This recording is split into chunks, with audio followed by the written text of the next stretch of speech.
அனைவருக்கும் வணக்கம். நான்காவது கணக்கு பாருங்கள். f of x சமம் 3x minus 2, g of x சமம் 2x plus k மற்றும் f dot g சமம் g dot f எனில் k இன் மதிப்பை காண்க அப்படின்னு சொல்கிறாங்க. இது இரண்டு சார்புகளினுடைய சேர்ப்பு தொடர்பானது. எஃப்ஐயும் ஜியையும் டாட் பண்ணாலும் அதனுடைய மதிப்பும் ஜியையும் எஃப்ஐயும் டாட் பண்ணாலும் வரக்கூடியது மதிப்பு சமம்னு சொல்கிறாங்க. இதை டாட்னு சொல்லக்கூடாது, ஜிஓஎஃப் எஃப்ஓஜி அப்படின்லாம் சொல்லணுன்றாங்க. நமக்கு எளிமையாக புரியணுன்றதுக்காக நம்ம அதை டாட்னு வழக்கத்தில் இருக்கிற மாதிரி நம்ம பயன்படுத்திக்கிறோம். சரிங்களா? ரைட்டு. இந்த எஃப்ன்ற மிஷின் என்ன செய்யுது? இது ஃபங்க்ஷனாக ஒரு மிஷின்னு வச்சுக்கோங்களேன். உள்ளே எக்ஸை தூக்கி போட்டால் உள்ளே நான் என்ன போடுறேனோ அதை 3ஆல் பெருக்குது, அப்புறம் 2ல் கழிக்குது. அதை 3ஆல் பெருக்கி வரவிடையில் வந்து 2 கழிக்குது. ஜி ஒரு மிஷின். இது என்ன செய்யுது? உள்ளே நான் என்ன தூக்கி போடுறேனோ, எக்ஸை தூக்கி போடுறேன், உள்ளே என்ன போடுறேனோ அதை 2ஆல் பெருக்குது, அது கூட கேவை வச்சு கூட்டுது, அப்புறம் வெளியில் வருது. இப்போ இந்த புதுசாக இருக்கக்கூடிய ரெண்டும் என்ன செய்யுதுன்னு கண்டுபிடிக்கணும். ஸோ எஃப் டாட் ஜி இது ரெண்டும் சேர்ந்த மிஷின் என்ன செய்யுதுன்னு பார்க்கலாமே. இதுக்குள்ளே எக்ஸ்ன்னு ஒன்று போட்டோன்னு வச்சுக்கோங்க, சமம். அப்போ இந்த எக்ஸ் முதல்ல ஜியில் வரும், அங்கே வந்ததை தூக்கி நம்ம எஃப்பில் போடுவோம். ஸோ முன்னாடி எஃப் இருக்கா, அதை எழுதிக்கலாம். 3x மைனஸ் 2 டாட் ஜிக்கு என்னது 2x ப்ளஸ் கே. இப்போ இந்த பின்னாடி வந்து பாருங்கள் ஜி, இந்த ஜியை கொண்டாந்து இந்த எஃப்பில் எங்கெல்லாம் எக்ஸுன்னு வருதோ அந்த இடத்துல அதை கொண்டாந்து அப்படியே போடணும். இந்த மதிப்பு முழுக்க கொண்டு வந்து முன்னாடி எங்கெல்லாம் எக்ஸுன்னு வந்திருக்கோ அங்கே நம்ம அப்படியே போடணும். போட்டோம்னா என்ன ஆகுது பாருங்கள், 3x இந்த எக்ஸ் ஒரு இடத்துல தான் இந்த ப்ராக்கெட்டை முழுக்க கொண்டாந்து நம்ம போட போகிறோம். So 2x plus K. அப்புறம் மிச்சம் இங்கேயே பாருங்கள், ஒரு -2 இருக்கு இல்லையா, -2 போட்டாச்சு. இப்போ இதை பிரித்து எழுதிக்கலாம். 3 கொண்டு போய் உள்ளே பெருக்குனா வெளியில் இருக்கிறது 3, உள்ள ப்ராக்கெட்டுக்கு உள்ளது இருக்குது. அப்போ இதுக்கும் உண்டு இதுக்கும் உண்டு, பெருக்கலாம். 3 2 6x, இந்த 3 கொண்டாந்து பெருக்குனா ப்ளஸ் 3k மைனஸ் 2. இதுதான் எஃப் டாட் ஜி அதனுடைய மதிப்பு. அடுத்தது g dot f of x என்னன்னு கண்டுபிடிக்கலாம். அப்போ முன்னாடி என்ன போடணும், ஜியை முன்னாடி எழுதணும். ஜியினுடைய மதிப்பு என்ன அதுக்கு பாருங்கள், 2x ப்ளஸ் கே. இதை முன்னாடி எழுதணும். டாட் எஃப் எங்கே எழுதணும், பின்னாடி எழுதணும். எஃப்க்கானது என்ன 3x மைனஸ் 2. இப்போ இதை கொண்டாந்து இங்கே பிரதியிடணும். அப்படின்னா முன்னாடி இருக்கிறதுல எக்ஸுன்னு எங்கே வருதோ அங்கே இந்த முழு ப்ராக்கெட்டும் வந்து சேரணும்னு அர்த்தம். இந்த எக்ஸ் வர இடத்துல இந்த முழு ப்ராக்கெட்டையும் கொண்டாந்து போடணும். போட்டோம்னா என்ன ஆகுது, 2 இன்ட்டு இந்த எக்ஸ் ஒரு இடத்துல தான் இந்த அப்படியே ஃபுல் ப்ராக்கெட்டும் வந்து சேருது. So bracket 3x minus 2. அப்புறம் இங்கேயே பாருங்கள் ப்ளஸ் கே இருக்குது, அதை மறக்காமல் எழுதிக்கணும். இப்போ இந்த வெளியில் இருக்கிற 2 கொண்டு போய் உள்ளே பெருக்கலாமா. 2 இன்ட்டு 3x 6x, 2 பெருக்கல் -2 -4 ப்ளஸ் கே. ஸோ இதுதான் ஜி டாட் எஃபோட மதிப்பு. கணக்கில் நமக்கு என்ன கொடுத்துருக்காங்க, எஃப் டாட் ஜி சமம் ஜி டாட் எஃப் அப்படின்னு கொடுத்துருக்காங்க. அப்போ எஃப் டாட் ஜியோட மதிப்பு என்னது, 6x ப்ளஸ் 3k மைனஸ் 2 சமம் ஜி டாட் எஃபோட மதிப்பு என்ன, 6x மைனஸ் 4 ப்ளஸ் கே. கேவை தானே கண்டுபிடிக்கணும். அப்போ கேவை மட்டும் ஒரு பக்கம் வச்சுக்கலாம், மற்றதெல்லாம் இன்னொரு பக்கம் கொண்டு போயிடலாம். இங்கே என்ன இருக்குது, இந்த பக்கம் 3k, இங்கே ஒரு ப்ளஸ் கே இருக்கா, அது இந்த பக்கம் வந்தால் மைனஸ் கே ஆயிரும். சமம் இங்கே ஏற்கனவே என்ன இருக்குது, ஆர்எக்ஸ் மைனஸ் 4, இந்த ப்ளஸ் ஆர்எக்ஸ் இந்த பக்கம் வந்தால் மைனஸ் ஆர்எக்ஸு, இந்த மைனஸ் 2 இந்த பக்கம் வந்தால் ப்ளஸ் 2. பாருங்கள், ப்ளஸ் ஆர்எக்ஸு மைனஸ் ஆர்எக்ஸு இதை ரெண்டையும் கேன்சல் பண்ணிடலாம். அப்போ மிச்சம் என்ன நிற்கிது, 3 கேவில் ஒரு கே போனால் நமக்கு நிற்கிறது 2K சமம் மைனஸ் 4 ப்ளஸ் 2. 4 ரூபா கடன், கையில் 2 ரூபா இருக்குது. கொடுத்துட்டோம்னா நமக்கு 2 ரூபா நிற்கும், கடனாக நிற்கும்.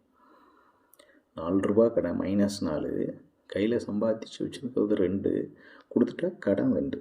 ஸோ 2K சமம் மைனஸ் 2. தட் இம்ப்ளைஸ் K சமம் மைனஸ் 2. இங்கே பெருக்கலாக இருக்கக்கூடிய 2 இங்கே வந்தால் வகுத்தலாக மாறும். ஸோ தட் இம்ப்ளைஸ் K சமம் மைனஸ் 1. அவ்வளோதான் விட. அடுத்த கணக்கு பாருங்கள். f ஆஃப் எக்ஸ் சமம் 3x plus 2, g of X சமம் 6x மைனஸ் k மற்றும் f டாட் g சமம் g டாட் f எனில் கேயின் மதிப்பை காண்க. ஏற்கனவே பார்த்த மாதிரி தான் இந்த மிஷின். எஃப் என்ன செய்யும், உள்ளே எதை தூக்கி போட்டாலும் 3ஆல் பெருக்கிக்கும், 2 கூட்டிக்கும். ஜி என்ன செய்யும், உள்ளே என்ன தூக்கி போட்டாலும் 6ஆல் பெருக்கிக்கும், கேவை கழிச்சிக்கும். இது ரெண்டும் சமம்னு சொல்கிறாங்க. ஸோ முதல்ல கண்டுபிடிக்கலாம். எஃப் டாட் ஜி இதுக்குள்ளே எக்ஸ்ன்னு ஒன்று போட்டோம்னா என்ன செய்யணும், முதல்ல எஃப் எழுதணும்னு சொன்னேன். ஸோ 3x ப்ளஸ் 2 டாட் பின்னாடி ஜியை எழுதணும், 6x மைனஸ் கே. இந்த மொதல் ப்ராக்கெட்டில் எக்ஸ் எங்கே வந்திருக்குன்னு பார்க்கணும். இந்த ரெண்டாவது ப்ராக்கெட்டை கொண்டாந்து அப்படியே முழுக்க அங்கே போட்டுடணும். இந்த ஜியினுடைய மதிப்பை கொண்டாந்து அப்படியே எக்ஸ் இருக்கிற இடத்துல முன்னாடி கொண்டாந்து போடணும். போட்டு முடித்தோம்னா என்ன ஆகும், 3 இன்ட்டு இந்த எக்ஸ் வர இடத்துல தான் இந்த ப்ராக்கெட் முழுக்க போடணும். So 6x minus K. அப்புறம் இங்கேயே பாருங்க என்ன இருக்குது, ப்ளஸ் 2ன்னு இருக்குது. இப்போ பெருக்கலாம், உள்ளே கொண்டு போய் இந்த 3 கொண்டாந்து உள்ளே பெருக்குனா 3 18x, 3ஐயும் மைனஸ் கேவையும் பெருக்குனா மைனஸ் 3k. அப்புறம் ஒரு ப்ளஸ் 2 பார்த்தீங்களா, ப்ளஸ் 2. அப்போ எஃப் டாட் ஜியோட மதிப்பு என்னது, 18x மைனஸ் 3k ப்ளஸ் 2. அடுத்தது என்ன கண்டுபிடிக்கணும், g dot f of x கண்டுபிடிக்கணும். அப்போ என்ன செய்யணும், ஜியை கொண்டாந்து முன்னாடி போடணும். ஜியை முன்னாடி போட்டால் என்னது, 6x minus K dot F பின்னாடி போடலாமா, 3x ப்ளஸ் 2. ரைட். இப்போ மதிப்பு போடணும்னா இந்த பின்னாடி இருக்கிற ப்ராக்கெட்டுக்குள்ளே இருக்கிற முழுசையும் தூக்கிட்டு வந்து முன்னாடி எக்ஸ் எங்கெல்லாம் இருக்கோ அங்கெல்லாம் போடணும். இங்கே ஒரே ஒரு இடத்துல எக்ஸ் இருக்கிறதுனால அந்த இடத்துல மட்டும் போடுறோம். சமம் 6 இன்ட்டு அப்படியே போட்டால் 3x ப்ளஸ் 2 மைனஸ் கே. வெளியில் இருக்கிற அதை எடுத்து உள்ளே பெருக்கலாமா, 6 பெருக்கல் 3x 18x, 6 பெருக்கல் 2 12 மைனஸ் கே. அப்போ எஃப் டாட் ஜியும் கண்டுபிடிச்சோம், ஜி டாட் எஃப்பும் கண்டுபிடிச்சோம். கணக்கில் என்ன கொடுத்துருக்காங்க, எஃப் டாட் ஜி சமம் ஜி டாட் எஃப்னு கொடுத்துருக்காங்க. அப்போ எஃப் டாட் ஜியோட மதிப்பு 18x மைனஸ் 3k ப்ளஸ் 2 சமம் இங்கே 18x ப்ளஸ் 12 மைனஸ் கே. அப்போ கேவை மட்டும் ஒரு பக்கம் வச்சுக்கணும். அப்போ இங்கே இருக்கிறது மைனஸ் கே இந்த பக்கம் வந்தால் ப்ளஸ் கே ஆகும். ஏற்கனவே இங்கே என்ன இருக்குது, மைனஸ் 3k இருக்குது. இந்த மைனஸ் கே இங்கே வந்தால் ப்ளஸ் கே ஆகும். சமம் இந்த பக்கம் என்ன இருக்குன்னா 18x ப்ளஸ் 12 இருக்குது. இந்த ப்ளஸ் 18x இந்த பக்கம் வந்தால் மைனஸ் 18x, இந்த ப்ளஸ் 2 இந்த பக்கம் வந்தால் மைனஸ் 2. இங்கே பாருங்கள், ப்ளஸ் 18x இங்கே இருக்கிறது மைனஸ் 18x, ரெண்டையும் கேன்சல் பண்ணிக்கலாம். இங்கே பாருங்கள் 3k மைனஸில் இருக்குது, கடை 3k, கையில் 1k. அப்போ இந்த கையில் இருக்கிற ஒன்றை கொண்டாந்து இங்கே கொடுத்துட்டோம்னா இன்னும் 2k கடன் இருக்கும். சமம் இங்கே என்ன இருக்கும்? +12 -2 12 ரூபா கையில் 2 ரூபா கடன். அப்போ 10 ரூபா கையில் இருக்கும். So -2k = 10. அப்போ k = 10. இங்கே பெருக்கல் இருக்கிற -2 இங்கே வந்தால் இது ரெண்டும் பெருக்கிட்டு இருக்குது. நடுவில் எதுவும் இல்லைன்னா பெருக்கல்னு அர்த்தம். ஸோ வகுத்தல் -2 ஆகுது. ப்ளஸ்ஸை மைனஸால் வகுத்தோம்னா விட -10 2ஆல் வகுத்தா 5. அப்போ கேவினுடைய மதிப்பு -5. அடுத்து 6வது கணக்கு. f.f(k). இதுக்கு முன்னாடி நம்ம என்ன பார்த்தோம்? fன்னு ஒரு ஃபங்க்ஷன், gன்னு ஒரு ஃபங்க்ஷன், 2 வெவ்வேறு ஃபங்க்ஷன் பார்த்தோம். இந்த கணக்கில் ரெண்டுமே fஏ கொடுத்துருக்காங்க. f.f(k). முதல்ல கேவை தூக்கி fல போடணும். வந்த மதிப்பை தூக்கி மறுபடியும் fல போடணும். அதனுடைய மதிப்பு 5ன்னு கொடுத்துட்டாங்க. f(k)வோட மதிப்பு 2k - 1ன்னு கொடுத்துருக்காங்க. இப்போ நமக்கு என்ன தெரியும்? f.f(k) = 5. அப்போ முதல்ல fஐ போடணும், மறுபடியும் fஐ தான் போடணும். தட்டி முதல் fக்கு f(k)வுக்கு 2k - 1, அடுத்ததுக்கு மறுபடியும் 2k - 1 = 5. இந்த பின்னாடி இருக்கிற f(k)வுக்கு 2k - 1, அதை தூக்கி மறுபடியும் fல தான் போடுறோம். அப்போ 2k - 1. இப்போ பாருங்கள், இந்த பின்னாடி இருக்கிற ப்ராக்கெட்டுக்குள்ள இருக்கிறது முழுசையும் தூக்கி முன்னாடி இது k வருதில்ல, அங்கே போடணும். அதுதான் f.f(k). இந்த f(k)வை தூக்கி முன்னாடி போடணும். f(k)வோட மதிப்பு 2k - 1. முன்னாடி இருக்கிறதும் f(k) தான். அப்போ 2k - 1. இங்கே இருக்கிறத அப்படியே எடுத்து முன்னாடி இருக்கிறத k வர இடத்துல போடணும். போட்டோம்னா என்ன கிடைக்கும்? 2 × k வர இடத்துல இதை அப்படி போட போகிறோம். -1. ஏற்கனவே இங்கே ஒரு -1 இருக்குது. =5. இந்த 5ன்றதை அவங்களே கொடுத்துட்டாங்க. இந்த வெளியில் இருக்கிறத 2 எடுத்து உள்ளே பெருக்கலாமா? 2 × 2k 4k. 2 பெருக்கல் -1 -2. இங்கே ஒரு -1 இருக்குது. =5. கேவை மட்டும் இந்த பக்கம் வச்சுக்கலாம். அப்போ 4k = 5. இந்த -2 இந்த பக்கம் போனால் +2, -1 இந்த பக்கம் போனால் +1. அப்போ 4k = 5 2 7 1 8. அப்போ k = 8/4. 8 4ஆல் வகுத்தா விட 2. அப்போ கேவினுடைய மதிப்பு 2. அடுத்த கணக்கு. f(x) = x² - 1. g(x) = x - 2. g.f(a) அதனுடைய மதிப்பு 1ன்னு சொல்கிறாங்க. இந்த x, இந்த a அப்படின்றதெல்லாம் ஒன்றும் நம்ம எடுத்துக்க வேண்டியதில்லை. எக்ஸ்னா x போடுறோம், ஏன்னா a போட போகிறோம், bனா b போட போகிறோம், அவ்வளோதான். சரி, முதல்ல இதனுடைய மதிப்பு 1ன்னு இருக்கட்டும். g.f(a) என்னன்னு கண்டுபிடிக்கலாம். g.f(a)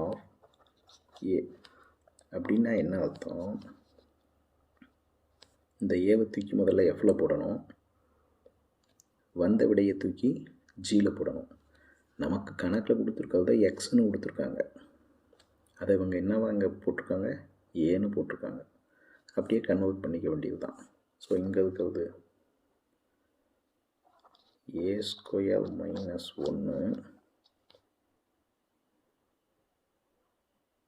பாருங்கள், தப்பு.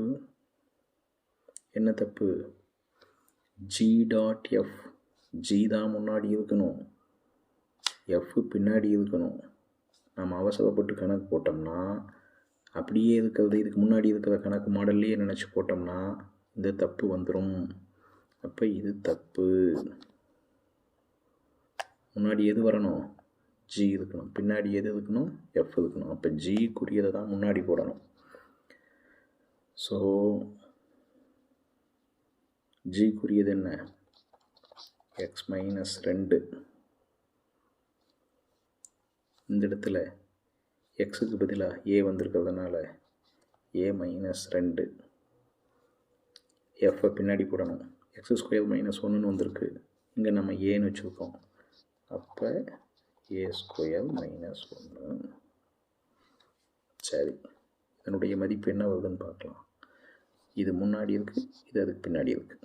அப்போ இங்கே ஏ வர இடத்துல என்ன பண்ணணும், இந்த மதிப்பு தூக்கி அப்படியே போடணும். அப்போ அந்த ப்ராக்கெட்டை தூக்கி அப்படியே போட்டோம்னா a² -1 -2, இங்கே இருக்கக்கூடிய -2, தட் இஸ் a² -1 -2 சமம் a² -3.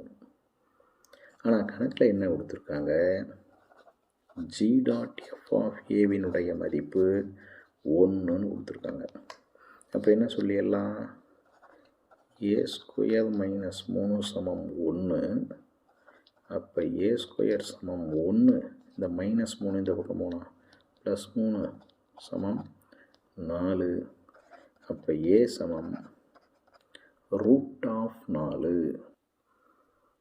ஏவோட மதிப்பு √4ன்னு சொன்னால் a சமம் +or-2, +2யும் +2யும் பெருக்கினாலும் 4 வரும், -2யும் -2யும் பெருக்கினாலும் 4 வரும். ஸோ இந்த ஸ்டேஜ் 1 நிலை 1ல் முதல் பாடத்தில் மிக மிக முக்கியமான 7 2 மதிப்பெண் வினாக்களை இந்த காணொளியில் நம்ம பார்த்துருக்கோம். இதனுடைய தொடர்ச்சியை அடுத்ததில் பார்ப்போம். நன்றி, வணக்கம்.